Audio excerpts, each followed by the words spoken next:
India town news, Bharat की बात।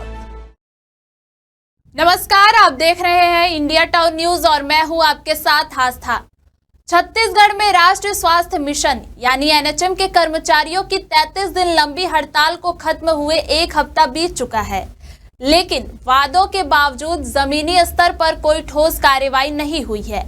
त्योहारी सीजन में वेतन और बहाली जैसे अहम मुद्दों पर सरकार की चुप्पी अब हजारों कर्मचारियों के सब्र का इम्तिहान ले रही है।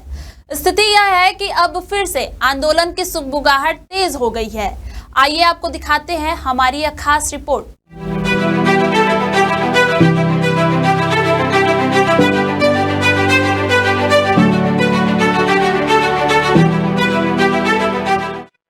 छत्तीसगढ़ में स्वास्थ्य सेवाओं की रीढ़ माने जाने वाले एनएचएम कर्मचारियों की हड़ताल भले ही खत्म हो चुकी हो, लेकिन उनकी समस्याएं अब भी जस की तस हैं।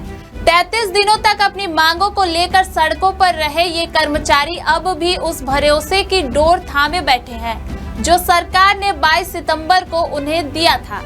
शनिवार को एनएचएम कर्मचारी संघ का प्रतिनिधि मंडल स्वास्थ्य मंत्री श्याम बिहारी जायसवाल से मिलकर ज्ञापन सौंपकर तत्काल कार्रवाई की मांग की है, जिसमें बर्खास्त 25 कर्मचारियों की बहाली, आंदोलन अवधि का वेतन भुगतान और अन्य लंबित मांगों को जल्द पूरा करने की मांग की गई है।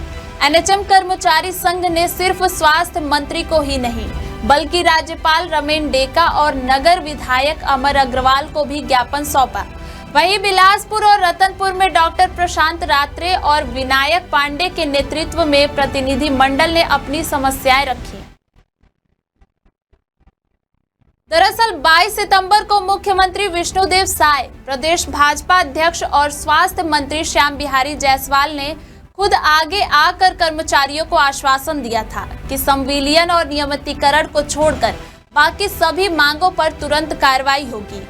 इन्हीं आश्वासनों के आधार पर एनएचएम कर्मचारी संघ ने हड़ताल स्थगित की थी, लेकिन अब तक एक हफ्ता बीत जाने के बाद भी न तो 25 बर्खास्त कर्मचारी बहाल हुए हैं और न ही हड़ताल अवधि का वेतन भुगतान हुआ है।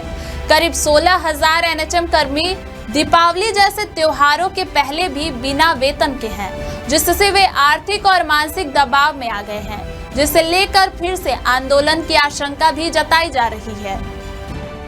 आपको बता दें कि ज्ञापन में विशेष रूप से यह कहा गया है कि सरकार कर्मचारियों से किए गए वादे को अमल करने में देरी कर रही है, जिससे हो सकता है जमीनी स्तर पर स्वास्थ्य सेवाओं पर असर पड़ सकता है। यदि जल्द समाधान नहीं निकला तो वे नई रणनीति बनाकर पुनः हड़ताल शुरू करने पर विचार करेंगे। एनएचएम के अंतर्गत आने वाले कर्मचारी ग्रामीण स्वास्थ्य व्यवस्था की रीढ़ है और इनकी सेवाएं बंद होने का सीधा असर राज्य के स्वास्थ्य मिशन पर पड़ेगा। एक और राज्य सरकार स्वास्थ्य सेवाओं को डिजिटल और मजबूत बनाने की बात कर रही है, वहीं दूसरी ओर जमीनी कर्मचारी की अनदेखी इन दावों को कमजोर करती दिख रही है। आश्वासन और अमल के बीच फंसे एनएचएम कर्मचारी फिलहाल इंतजार कर रहे हैं। दीपावली जैसे बड़े त्योहारों से पहले जब हजारों परिवार आर्थिक तनाव में हो, तब हर वादा सिर्फ एक दिलासा बनकर रह जाता है। अब देखना होगा कि सरकार समय रहते ठोस कदम उठाती है या फिर छत्तीसगढ़ की व्यवस्था एक बार फिर संकट की ओर बढ़ेगी। फिलहाल के लिए इतना ही। देखते रहिए इंडिया टाउन न्यूज, भारत की बात। नमस्कार। आप देख रहे हैं इंडिया टाउन न्यूज, भारत की बात।